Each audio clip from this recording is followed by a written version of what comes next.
नमस्कार साथियों, मैं राजेंद्र स्वागत करता हूं आप सबका अपने YouTube channel astrology based on लघु पाराशरी में। आज बुध का दिन है, जिसका अर्थ होता है कहानी का दिन। आज की कहानी एक राक्षस की है, भीमकाय महाबलशाली राक्षस की। और जैसा कि इन कहानियों में होता है, जब किसी व्यक्ति में शक्ति का अपार भंडार होता है तब अक्सर वह उसका दुरुपयोग करता है। और दुरुपयोग में सबसे पहला दुरुपयोग जो होता है वह सत्ता प्राप्त करना चाहता है। उसके बाद उसे काम वासना को संतुष्ट करने के लिए कुछ न कुछ चाहिए होता है। इस राक्षस ने अपनी इच्छाओं की पूर्ति के लिए तप शुरू किया, और तप किया भगवान शिव का, जिनको भोलेनाथ कहा जाता है, भोले भंडारी कहा जाता है, जो बहुत जल्दी प्रसन्न हो जाते हैं और जो भी भक्त चाहता है वह दे देते हैं। शिव जी प्रसन्न हुए उसकी तपस्या से, बड़ी घोर तपस्या की उसने। प्रकट हुए, पूछा, वत्स क्या चाहते हो? उसने कहा, मेरे पास स्वस्थ शरीर है, बलशाली शरीर है, भीमकाय शरीर है, लेकिन सबकी तरह मेरी भी मृत्यु होगी। मैं चाहता हूं मेरी मृत्यु न हो। शिव ने कहा, यह तो नहीं हो सकता, तुम कुछ और मांग लो। उस राक्षस ने अपना दिमाग दौड़ाया और कहा, अच्छा, मेरी मृत्यु तभी हो जब मैं अपने सिर पर हाथ रखूं, और उसकी भी मृत्यु हो जाए जिसके सिर पर मैं हाथ रखूं। इसका अर्थ यह हुआ कि बिना हथियार के वह किसी को भी मृत्यु दे सकता है। जिसके भी सिर पर हाथ रखेगा उसकी मृत्यु हो जाएगी। और जहां तक अपनी बात है, जब उसे पता ही है कि अपने सिर पर हाथ रखने से उसकी मृत्यु हो सकती है, तब वह अपने सिर पर हाथ रखेगा ही क्यों? शिव ने कहा, एवमस्तु। उसके बाद राक्षस बहुत प्रसन्न हुआ और वरदान की सत्यता की जांच करने के लिए लोगों के सिर पर हाथ रखना शुरू कर दिया। धीरे धीरे धीरे करते करते तमाम देवताओं को उसने पराजित किया और उनके राज्य प्राप्त किए। और राज्य प्राप्त करने के बाद जैसा होता है, उसकी वासनाएं बढ़ गई और वह लोगों पर, आम लोगों पर, तरह तरह के स्त्री पुरुषों पर तरह तरह के अत्याचार करने लगी। यह बात नारद ने सुनी और खुद देखी भी। वे भगवान शिव के पास गए, कहा, प्रभु, आपने तो बड़ी गलती कर दी, इस तरह का वरदान एक राक्षस को देकर। शिव ने कहा, क्या किया जाए? जो भी मुझसे कुछ मांगता है मैं उसे दे ही देता हूं। ये मेरी चाहे आदत कह लीजिए, चाहे मेरा नियम कह लीजिए। लेकिन ठीक है, मैं उसको बुलाता हूं, मेरी बात अवश्य मानेगा।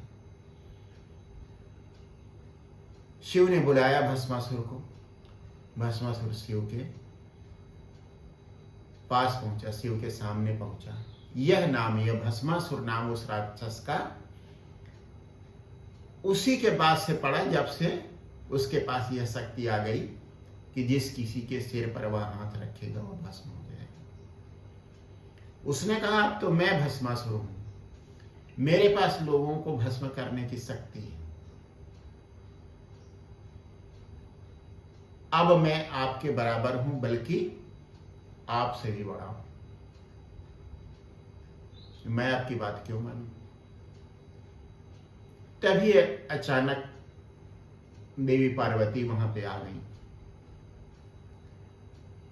अब पार्वती जी के को देखते ही, उनके अपूर्व सौंदर्य को देखते ही वह उन पर मोहित हुआ और वासना का ज्वार उसके मन में फूटने लगा।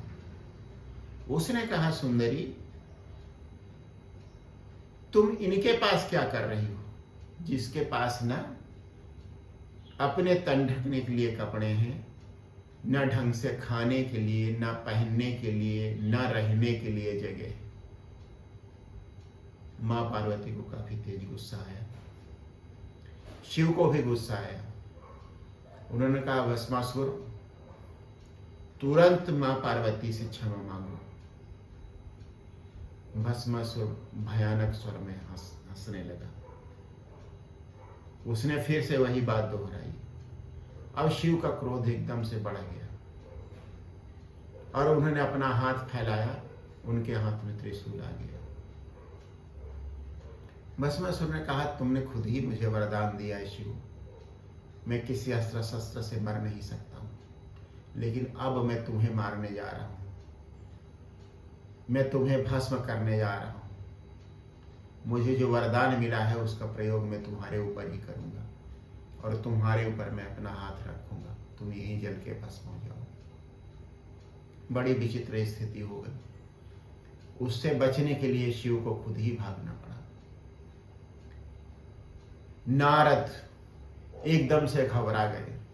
आगे आगे शिव के पास तमाम शक्तियां थी, वे हवा में उड़ सकते थे और ऐसी ही शक्तियां उस राक्षस के पास थी। सॉरी। शिव आगे आगे और राक्षस पीछे पीछे। मां पार्वती ने कहा, हे नारद, तुम विष्णु के पास जाओ, वही इसका कुछ समाधान कर सकते हैं। नारद विष्णु के पास गए घबराए हुए से। विष्णु ने पूछा, क्या हुआ नारद? कहा, बड़ा भारी संकट है। विष्णु ने कहा, तुम्हारे ऊपर कौन सा संकट? मेरे भक्तों पर कोई संकट कभी नहीं आता। उन्होंने कहा, इस बार संकट शिव के ऊपर आया। उन्होंने पूरी बात बताई। विष्णु ने कहा, अच्छा घबराओ नहीं। विष्णु ने विश्व मोहिनी रूप बनाया और शिव और उस राक्षस के बीच प्रकट हो गए। राक्षस की नजर जैसे ही शिव के विष्णु मोहिनी रूप पर पड़ी, वह ठिठक गया और उसे लगा कि यह चुनाव मेरे लिए सही है। उसने कहा, सुंदरी, मेरे अंदर तीनों लोगों को जीतने की क्षमता है और धीरे धीरे धीरे मैं जीत भी जाऊंगा तीनों लोगों को। इस तरह से मैं त्रैलोक स्वामी बन जाऊंगा एक दिन और तुम त्रैलोक सुंदरी हो, मेरी पटरानी बनना स्वीकार करो। विश्व मोहिनी बने विष्णु ने कहा, मुझे कोई दिक्कत नहीं, तुम्हारे जैसे पराक्रमी और पौरुष प्रधान व्यक्ति की पत्नी बनना मेरे लिए गौरव की बात होगी। कहा, मुझे इसके लिए क्या करना होगा? विश्व मोहिनी ने कहा, कोई दिक्कत नहीं है, मेरे माँ बाप भी कोई दिक्कत नहीं करेंगे, मैं उन्हें मना लूंगी। बस एक बात हम लोगों को करनी पड़ेगी, हमें अपने कुल देवता को प्रसन्न करना पड़ेगा। भस्मासुर राक्षस ने पूछा, इसके लिए मुझे क्या करना पड़ेगा? विश्व मोहिनी ने बताया कि मेरे कुल देवता को नृत्य बहुत पसंद है, एक विशेष तरह का नृत्य। उसने कहा, नृत्य तो मुझे आता नहीं। विश्व मोहिनी ने कहा, कोई बात नहीं, मैं जिस तरह का नृत्य करूं उसी तरह का नृत्य मुझे देख के तुमको करना है। दोनों कुल देवता के मंदिर में आ गए। काफी बड़ा सा मंदिर था और उसमें काफी जगह थी अच्छी खासी। राक्षस ने फिर कहा कि मैं एकदम से कैसे नृत्य करना शुरू करूंगा। उसने कहा कोई दिक्कत की बात नहीं, कुल देवता को सब कुछ पता है, उन्हें पता है कि तुम पहली बार नृत्य करने जा रहे हो, बस नृत्य की मुद्राएं वही होनी चाहिए जो मैं अपनाऊंगी। कुल देवता की मूर्ति के सामने विश्वमोहिनी ने नृत्य शुरू किया और राक्षस उनको देखकर, भस्मासुर उनको देखकर उनकी नकल करते हुए नृत्य करने लगा। धीरे धीरे धीरे धीरे नृत्य अपने चरम पर पहुंचने लगा और तेज होता चला गया। भस्मासुर विश्वमोहिनी को देखते हुए नृत्य करता रहा। उसके शरीर की लचक, उसके शरीर की बनावट जो विभिन्न मुद्राओं में और ज्यादा स्पष्ट हो रही थी, एक नशा जैसा उसके ऊपर सवार होता जा रहा था। काम वासना पूरी तरह से उसके ऊपर हावी होती जा रही थी और इस सब में वह पूरा भूल गया, उस माहौल में पूरी तरह से खो गया। जैसे जैसे पैर चल रहे थे विश्वमोहिनी के, उसी तरह से उन पैरों की नकल करने की कोशिश वह राक्षस भस्मासुर कर रहा था। उसके बाद विश्वमोहिनी ने अपने हाथ चलाने शुरू किए, दाएं बाएं ऊपर नीचे, हाथ और पैर सब एक साथ एक रिदम में। राक्षस विश्वमोहिनी की नकल करता रहा। नृत्य अपने चरम पर पहुंच गया, पूरी गति पे पहुंच गया।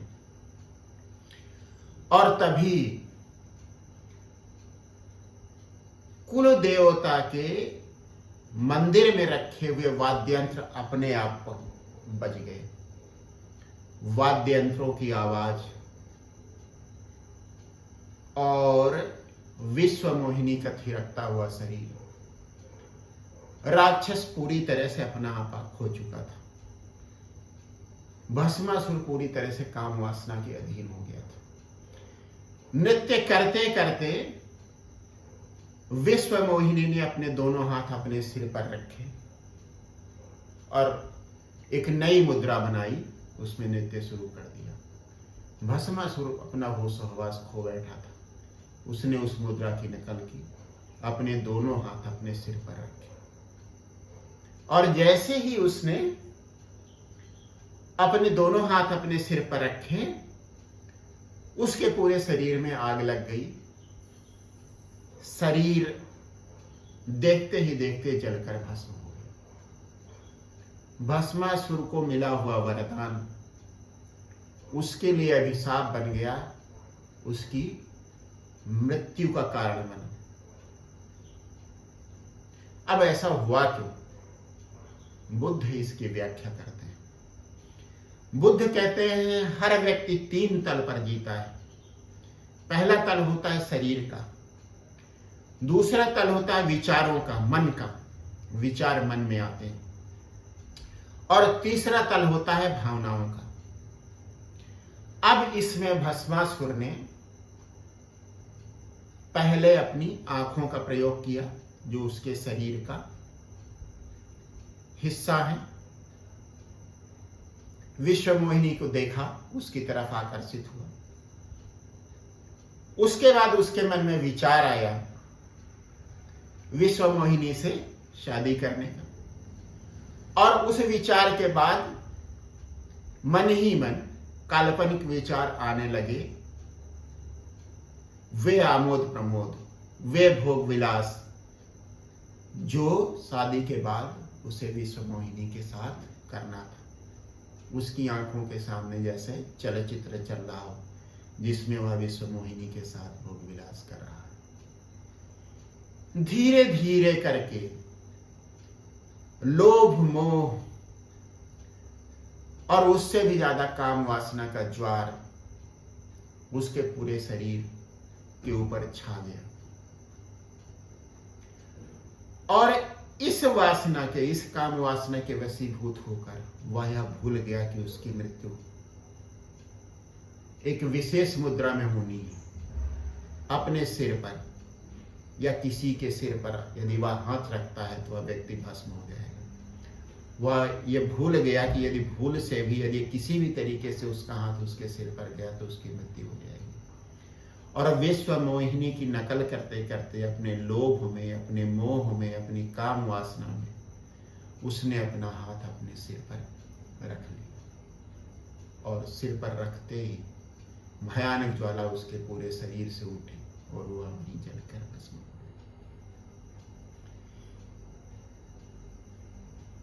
गया। जब तक व्यक्ति शरीर के तल पर है कोई दिक्कत की बात नहीं। जब वह विचार के तल पर है तब वह अपने को संभाल सकता है। लेकिन जब वह भाव के तल पर जाता है तब वहां से पीछे लौटना बहुत मुश्किल हो जाता है। और बुद्ध इसका उपाय बताते हैं कि इसका उपाय यह है कि हमेशा होश में रहो।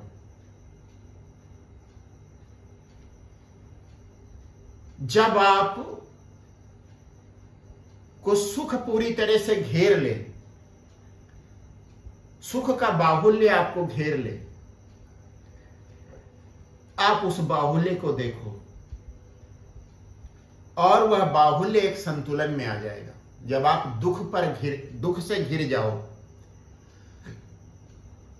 दुख का आधिक्य चारों तरफ से आपको घेर ले, उस दुख को देखो और वह दुख बैलेंस हो जाएगा, एक संतुलन पर आ जाएगा। बुद्ध की यह बात लोगों को नहीं समझ में आती थी। वो कहते थे कि सुख के आधिक्य से की बात आप क्यों करते हो, उससे बचने की कोशिश क्यों करते हो। बुद्ध समझाते कि सुख और दुख एक दूसरे के पहलू हैं, उनमें कोई भेद नहीं है। एक भाव दूसरे भाव में बदलता रहता है। पहले लोभ पैदा होता है, जैसा भस्मासुर के साथ हुआ। उसके बाद मोह पैदा होता है और उसके बाद वासना पैदा होती है। सबसे पहले भस्मासुर की आंखें, उसके शरीर के एक हिस्से ने विश्व मोहिनी को देखा। उसके बाद उसके मन में विचार आया, विश्व मोहिनी से विवाह किया जाए। उसके बाद भोग विलास और काम वासना के विचार उसके मन में आने शुरू हो गए और धीरे धीरे काम वासना के भाव ने, उसके ज्वार ने उसे पूरी तरह से गिरफ्त में ले लिया, जिसकी परिणति हुई उसकी मृत्यु। बुद्ध का ध्यान, जिसे विपस्सना कहते हैं, ओशो का ध्यान, श्री श्री का ध्यान या महर्षि योगी का ध्यान व्यक्ति को संतुलन में रखने के लिए कहता है। और यह संतुलन संभव है होश से, और होश साधा जा सकता है ध्यान से। यही एक उपाय है। जब हम शरीर के तल पर हैं दिक्कत नहीं, मन के तल से हम वापस लौट सकते हैं। लेकिन जब हम भाव के तल पर पहुंचते हैं वहां से लौटना बहुत मुश्किल होता है, साधारण मनुष्य के लिए और किसी के लिए भी। इसीलिए त्यागी व्यक्ति, इसीलिए बुद्ध पुरुष हमेशा संतुलन में रहते हैं। हर चीज का संतुलन, संतुलित भोजन, जिसे बुद्ध ने सम्यक नाम दिया है। सम्यक आहार, सम्यक विहार, सम्यक भोजन, सम्यक श्रम, सम्यक निद्रा, और यही सब जीवन के कष्टों से हमें बचा सकते हैं। आप सबका बहुत बहुत धन्यवाद। आप मेरे चैनल को सब्सक्राइब किए हुए हैं। इसी तरह से अपना प्रेम मेरे साथ बनाए रखिए। यदि आपने अपने चैनल को सब्सक्राइब नहीं किया है तो कृपया उसे सब्सक्राइब करें और उचित लोगों को शेयर करें। बहुत बहुत धन्यवाद।